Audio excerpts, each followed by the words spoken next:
자, 그러면 얼마 전에 그 작년에 아션이라는 영화가 있었었죠. 그 영화를 중심으로 해서 화성이 정말 어떤 곳이고, 그리고 여러분들이 만약에 혹시라도 그러면 안 되지만 영화 속에서처럼 위급한 상황을 당하게 됐을 때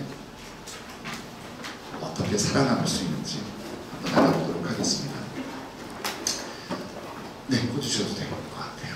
네, 저는 영화를 보는 기분으로 다 꺼주셔도 좋을 것 같아요. 네. 우리 지구를 인공위성에서 보면은 이런 파란 하늘이 있습니다. 우리가 숨 쉬고 또 거기서 비도 내리고 눈도 내리고 천둥 번개도 치고 우리가 숨 쉴 수 있는 공기가 있는 대기권이 있고요. 그 밑에는 바다와 육지가 있죠. 그런데 그 가운데서 물을, 지구상에 있는 모든 물을 다 뽑으면 여기 큰 덩어리는, 큰 물방울이 뭘까요? 네, 바닷물이죠. 이거 작은 물방울은 네, 쉽게 짐작할 수가 있습니다. 바다, 이게 지구 적도 반지름이 6,378km니까 이 지름은 글쎄요, 대략 한 1,500km 정도 되지 않을까 싶고요. 이 작은 물방울은 그거보다 훨씬 작네요. 그런데 한번 찾아보죠. 담수, 그러니까 짠 물이 아닌 보통 그 소금기가 없는 이 지표수를 보면은 바닷물이 이만큼이고 민물이 이만큼이에요. 그것의 대부분은 양극지방에 있거나 비와로 얼어있다는 걸 알 수가 있어요. 이만큼이, 나머지 이만큼이 지하수예요. 요만큼이 나머지 좁은 선이 결국은 지표수에 해당하는데요. 그 중에 대부분이 강이 아니라 호수예요. 저도 이걸 보고 놀랐었는데요. 그리고 요만큼이 강물이에요. 나머지 대기, 그 다음에 습지에 가둬져 있는 물, 이런 것들입니다.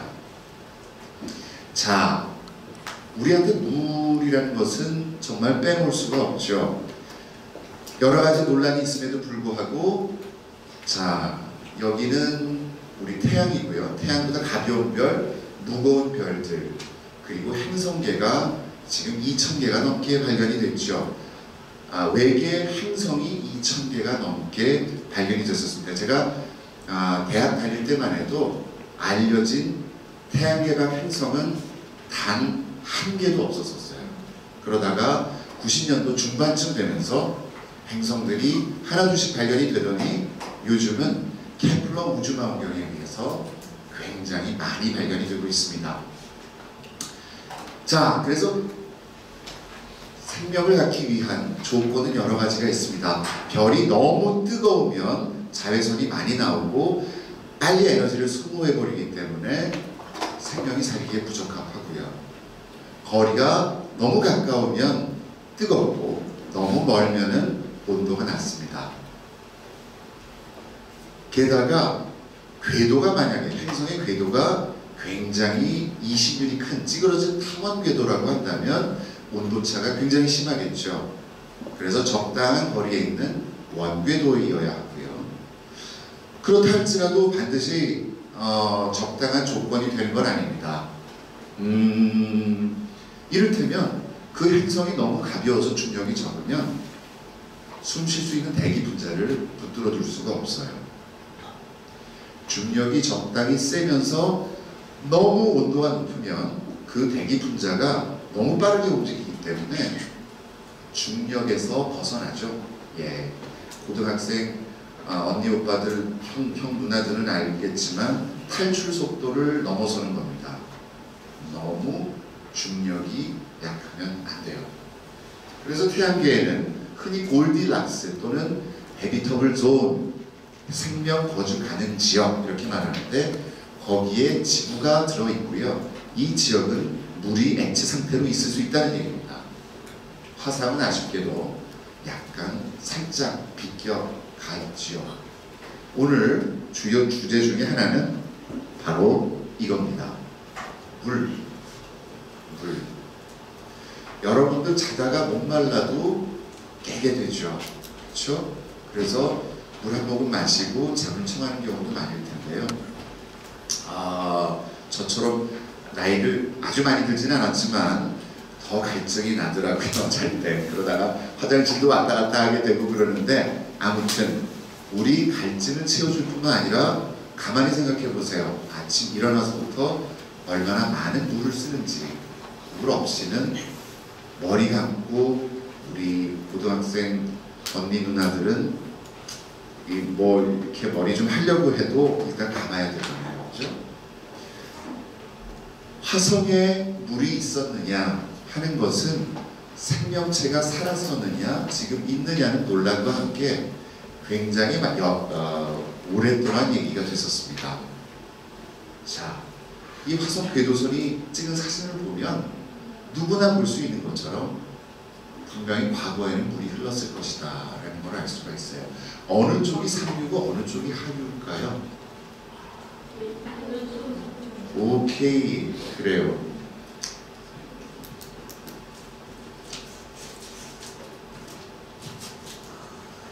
이 친구가 제 눈에 왠지 제일 빨리 들렸어요. 네, 제 마음대로 들리는 겁니다. 예, 여기가 아마 고지대고 산골짜기가 있고 하류로 이렇게 흘러가지고 아마 여기를 보면은 물이 점점 말라가는 과정 중에 있는 것 같아요. 강바닥이 점점 드러나고 그 다음에 여기 실개천 같은 것들이 나중에 생겼다가 그마저도 없어졌다는 걸 알 수가 있습니다. 여기도 굉장히 많은 삼각주 비슷한 우리가 지리 시간에 배웠던 그런 지형들이 보이고요. 상류에서 물이 침식을 통해서 모래들을 깎아내리고 하류로 실어 날랐을 것이라는 것을 알 수가 있고요. 그러면 여기 있는 이 웅덩이들은 뭘까요? 구덩이들은 뭘까요? 누구 손?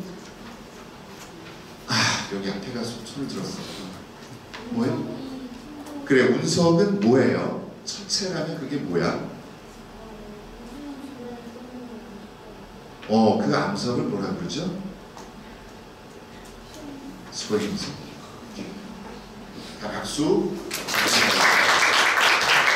네, 이번에는 제 손에 책이 잡히네요.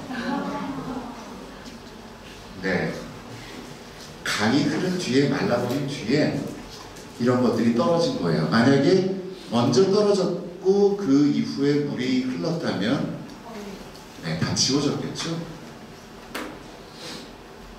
자, 이건 뭘까요? 작은 조약돌들입니다. 이거는 지구에서 발견된 것들이고요. 돌이 열이나 물이나 이런 것들 때문에 깨지고 부서지는데, 그리고 나서 물이 흘러서 오랫동안 다듬어지다 보니까 동글동글한 조약돌이 된 거죠. 그런데 화성 탐사선이 가서 돌아다니면서 찍어보니까 비슷한 돌들이 있는 거예요. 무슨 얘기예요? 네, 물이 흐르면서, 오랫동안 흐르면서 깎아서 이런 작은 돌들이 생긴 거죠. 자, 과거에 물이 화성에 흘렀다는 것만은 분명한 것 같아요. 문제는 지금도 그럴까? 네, 2015년에 발표됐습니다. 소금기가 있는 물이 여름에는 따뜻해져서 이 분화구 벽을 타고서 흘러내렸다가 겨울이 돼서 추워지고 온도가 낮아지면은 말라붙고 그 흔적만 남았다가 그 이듬해 여름이 되면은 또 슬며시 뿜어져 나와가지고 막 그냥 저기 시냇물이 흐르는 것처럼 그렇게 흐르는 것이 아니라 이 경사면을 타고 내려오는 것이 발견이 됐습니다. 물론 이건 독성 물질이 포함되어 있어가지고 우리가 그대로 마실 수는 없어요. 하지만 화성에 여름에 물이 흐르고 있다는 사실을 알게 됐습니다. 자, 화성 가면은 어떨까요? 자, 먼저 화성의 하루는 24시간보다 37분이 길어요. 그것을 화성의 하루를 솔이라고 합니다. 따라해보세요. 솔. 솔. 네, 마션에도 솔이라는 얘기가 나오고요. 자, 하루는 24시간 37분. 지금보다 조금 길죠? 그러니까 거기서 한 달을 살게 되면은 조금씩 시차는 느끼지만 사람이 아마 적응할 수 있는 정도가 될 것 같아요. 화성이 태양을 한 바퀴 도는 데는 687일, 지구로 치면은 약 2년 됩니다. 이것을 24시간 37분으로 나누면 670솔이에요. 화성의 1년은 화성에서 사는 사람한테는 671이 되는 거고요. 지구인 입장에서 보면 687일이 되는 거예요. 그런데 화성도 지구보다 조금 더 많이 자전축이 기울어져 있어가지고 약 25도 정도 됩니다. 그렇기 때문에 계절에 따라서 남반구냐 북반구냐에 따라서 햇빛을 받는 각도와 양이 달라지겠죠. 그래서 봄, 여름, 가을, 겨울이 있습니다. 지구에 비해서 약 2배 정도 되는 그러니까 봄, 여름, 가을, 겨울이 각각 한 6개월씩 정도 아마 되겠네요. 자, 그러면 제가 더워서 이쪽을 좀 화성할게요.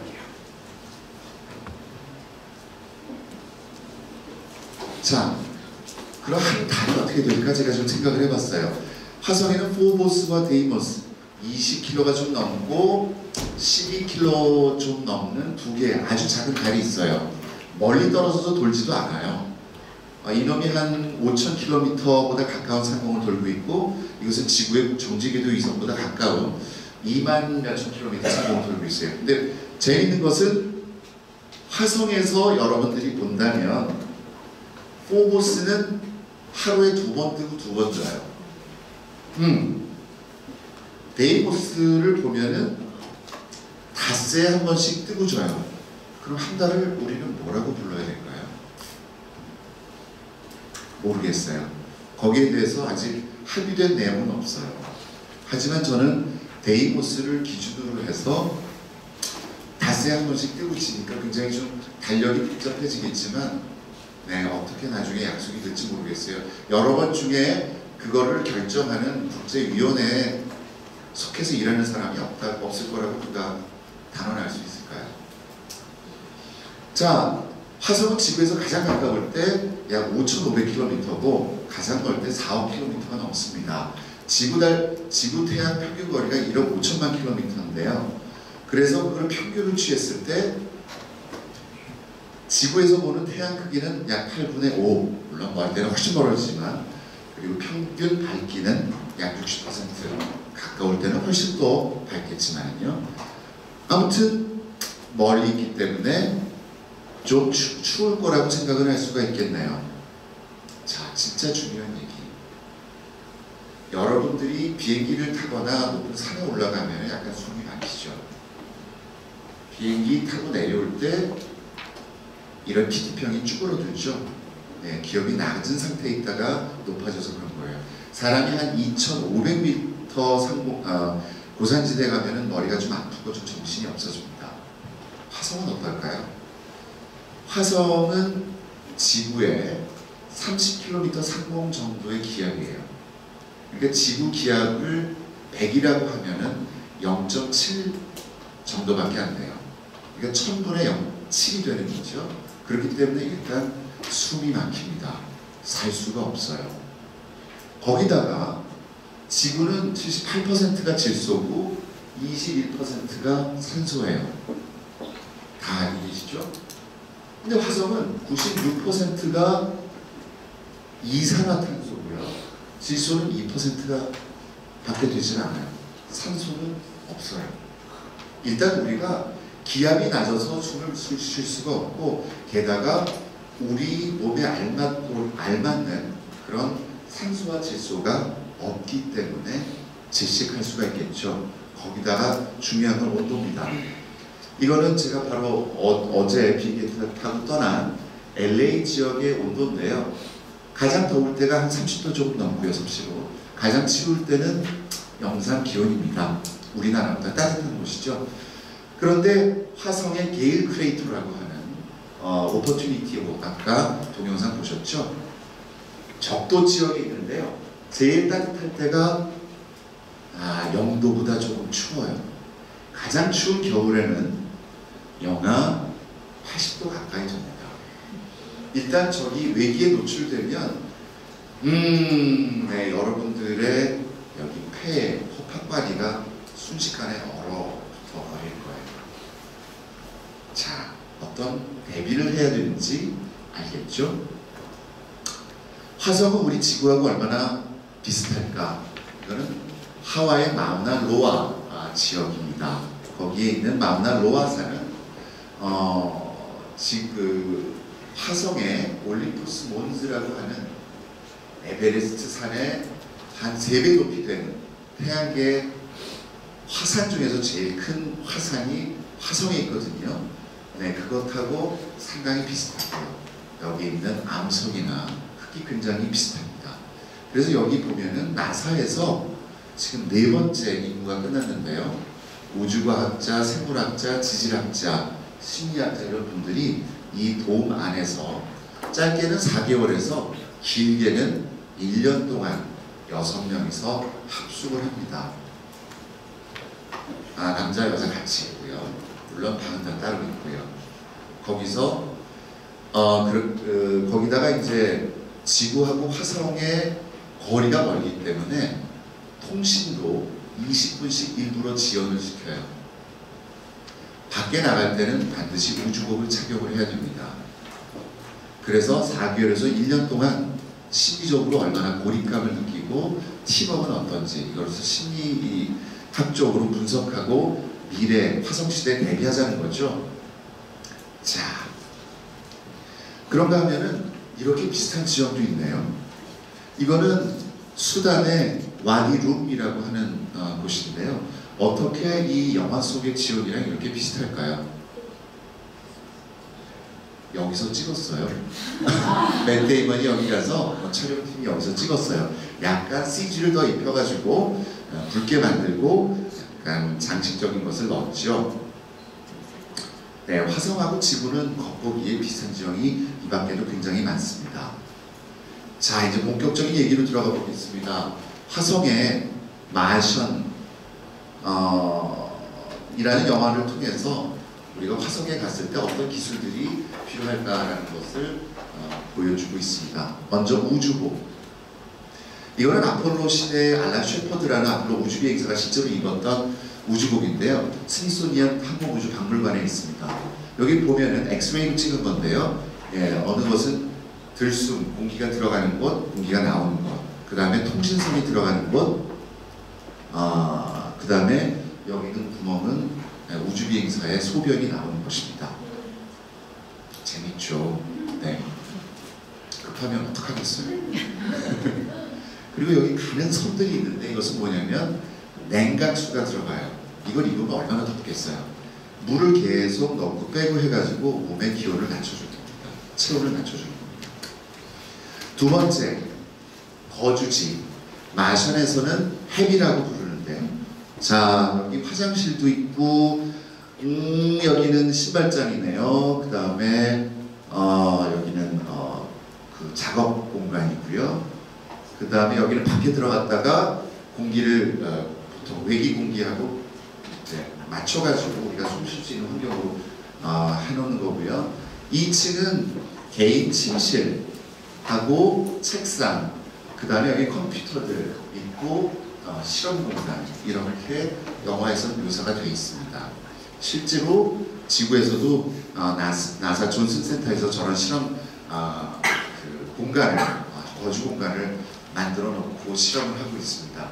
세 번째는 이따가 보겠지만은 재배 기술 먹어야 되니까요. 예, 그 어떻게 재배를 해서 사람이 먹을 수 있고 그게 먹을 만한가? 예, 그거를 보게 될 텐데요. 자, 실제로 이게 약 400km 공간을 돌고 있는 뭐죠? 국제우주정거장. 네, 국제우주정거장의 우주인의 모습인데요. 최근에 상추를 수경 재배해서 물로 재배해서 먹을 수 있게 됐어요. 맨날 이 튜브에 있는 것만 이렇게 먹다가 이렇게 신선한 야채를 먹을 수 있어서 얼마나 표정이 밝아요. 여러분들 우주비행사 굉장히 멋있어 보이죠? 거기서 청소하고 뭐하고 그냥 사실 제일 힘든 일 하는 거예요. 어떻게 보면은 우리 비행기 타게 멋있어 보이는 스튜어디스들 사실은 얼마나 고생들 많이 해요. 그 스튜어디스들보다 더 작은 공간에서 생존을 위해서 뭔가는 하루 종일 해야 되는 거죠. 물론 중요한 과학적인 실험도 하지만 말입니다. 그 다음에 물이에요. 자, 이게 500ml짜리 물인데요. 이걸 두 개를 하면은 1리터가 되죠. 이거를 국제우주정거장까지 갖고 올라가는데 얼마가 비용이 들까요? 한 번. 천조 원이요? 네, 너무 비싸게 불렀어요. 그거보단 싸요. 네, 답이 안 나올 것 같아요. 한화로 3,700만 원입니다. 여전히 비싸죠? 네, 연료 비용이고요. 자, 이분들 소변 보는 거 쓰고요. 세수하고 풀고 닦은 물 그거 정화해서 쓰고요. 그 다음에 눈물도 스포이드로 찍어서 써요. 네. 여기서는 중력이 거의 제로에 가깝기 때문에 눈물이 맺혀서 자꾸 하품하면 눈물이 계속 나오잖아요. 그게 그렁그렁해가지고 큰 눈물방울로 여기 계속 매달려 있는 거예요. 간질간질하면서 계속 짭짤하겠죠? 네, 그거를 스포이드로 찍어서 오줌과 함께 정화시켜서 마시고 그거를 또 정화시켜서 또 마시고 합니다. 산소, 지금 실험 중인데요. 화성 대기 이산화탄소 중에서 O2 산소를 뽑아가지고 산소를 생산할 수 있는 실험을 지금 나사나 유럽우주국에서 하고 있고요. 그 다음에 로봇, 실제로 나사에서 개발하는 그런 모델보다는 이게 훨씬 더 멋있는데 영화에 나온 것이 6개 바퀴를 해가지고 어떤 지역에서 잘 굴러가고 급경사로에서 잘 굴러가고 뒤집어지지 않고 여러가지 편의장치나 안전시설들이 있고 그 다음에 원자력이에요. 플루토늄 같은 방사성 동위원소를 써야 돼요. 왜냐하면 화성에서 너무 춥거나 태양 광 가지고 전기를 만들어낼 수 없는 환경이 생깁니다. 그럴 때 원자력 전지를 가지고 가서 그걸로 전기를 만들어서 쓰는 거예요. 그래서 우리나라 달탄소 사업에서도 한국원자력연구원에서 쓸 수 있게 이런 원자력 전지를 지금 만들고 있습니다. 마션에 나오는 진실과 거짓, 뭐가 진짜고 뭐게 거짓일까요? 자, 영화 보면은 거의 첫 장면에 나오는데요. 맷 데이먼, 막 와트니고요. 이 여자분이 선장으로 나옵니다. RS-3호 탑승 그런 승무원들인데요. 자, 문제가 생겼습니다. 모래바람이 너무 거세져서 한 치 앞도 볼 수 없는 순간이 찾아왔고요. 그래서 우주선이 쓰러질 위험에 있습니다. 그래서 빨리 탈출을 해야 되는데요. 하필이면은 우리의 주인공 마크 와트니는 잠시 실종이 됐어요. 그래서 하는 수 없이 떠나버리죠.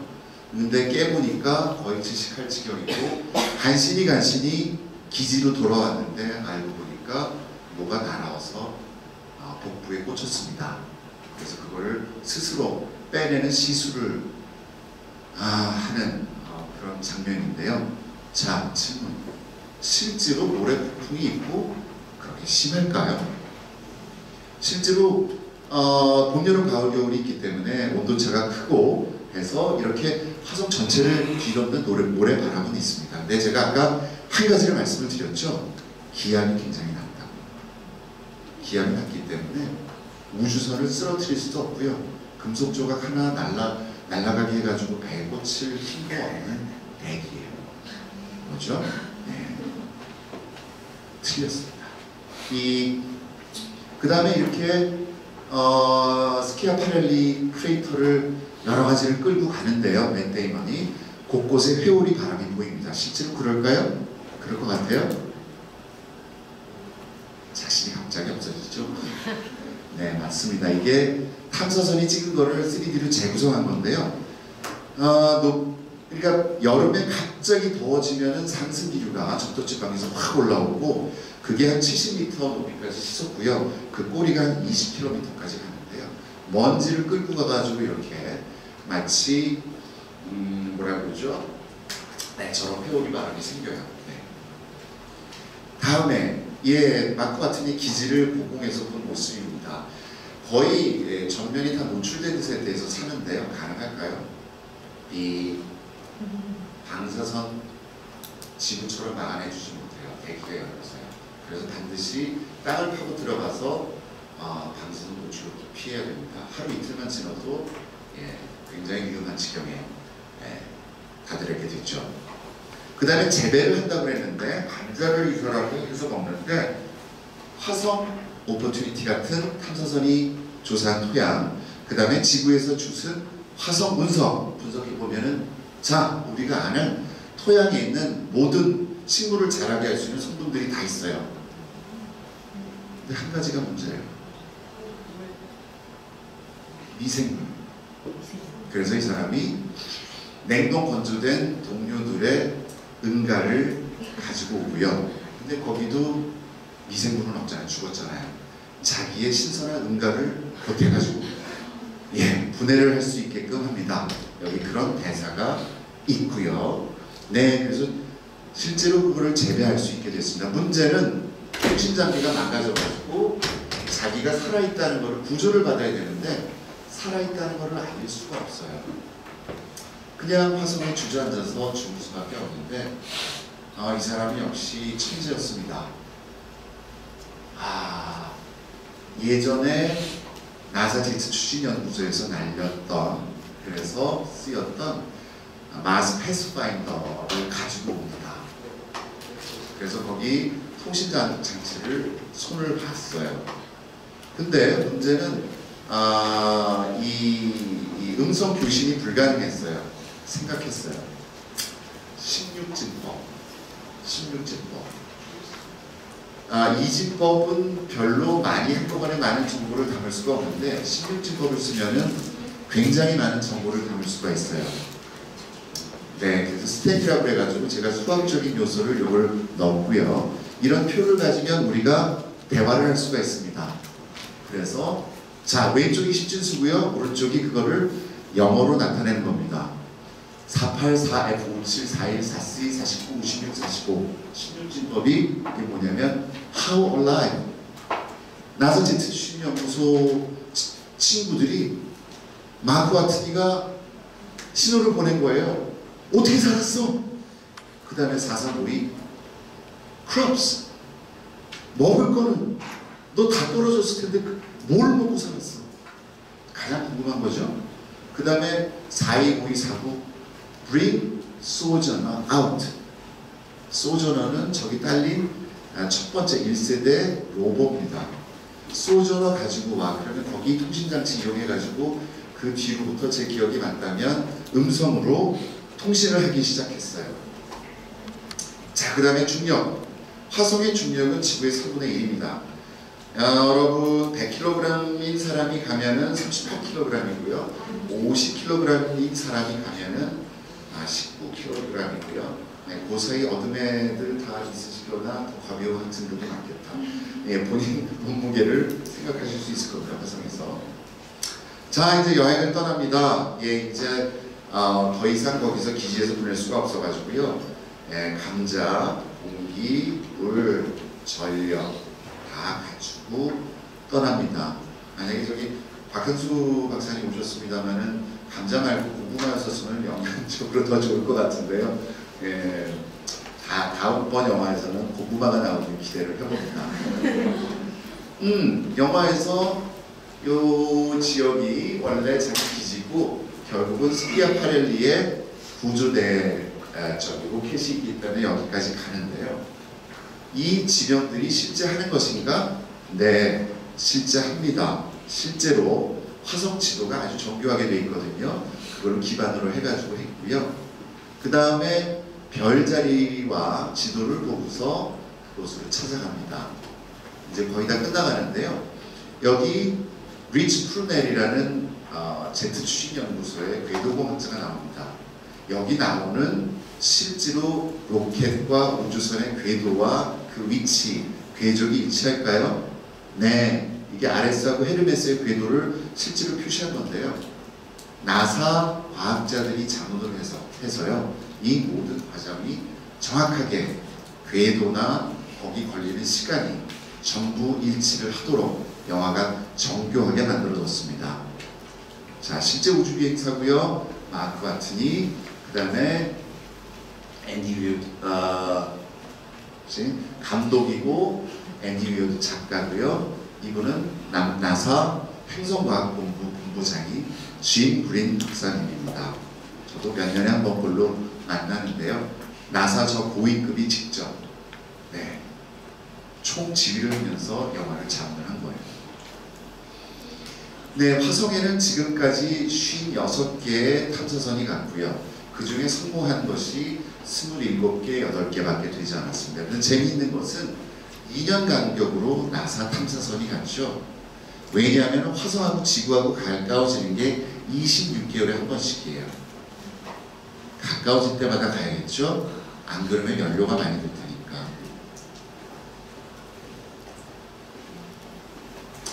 자, 정부 주도뿐만 아니라 민간에서도 스페이스 X와 제가 사고 싶은 차가 이제 테슬라인데요. 예, 그 엄청나게 부자인 일론 머스크가 화성에 2020년대까지 사람을 보내겠고 2060년대까지는 100만 명이 거주할 수 있도록 만들겠다라고 말했고요. 아마존의 제프 베조스도 비슷한 꿈을 지금 꾸고 있습니다. 참 멋있죠. 기업하는 분들이 저런 원대한 꿈을 가지고 하는 우리나라도 여러분들이 그런 역할을 할 수 있으면 참 좋을 것 같아요. 화성은 지금까지 알아본 것처럼 춥고 숨 쉴 수 있는 공기도 부족하고 물도 만들어내야 되고 척박합니다. 그런 살 수 없는 환경을 지구처럼 만들어내는 것을 테라포밍이라고 합니다. 제가 별 그대를 자문하면서 해성을 테라포밍하는 얘기를 해가지고 거기 자막에 나온 적도 있었는데요. 네, 아마도 여러분 여기서 가장 어린 초등생이 제 나이 때쯤 됐었을 때는 화성을 본격적으로 테라포밍하는 그런 구체적인 계획이 나올지도 모르겠습니다. 예, 그런 미래를 꿈꾸면서 제가 시간을 좀 많이 썼네요. 여기서 마치도록 하고요. 지금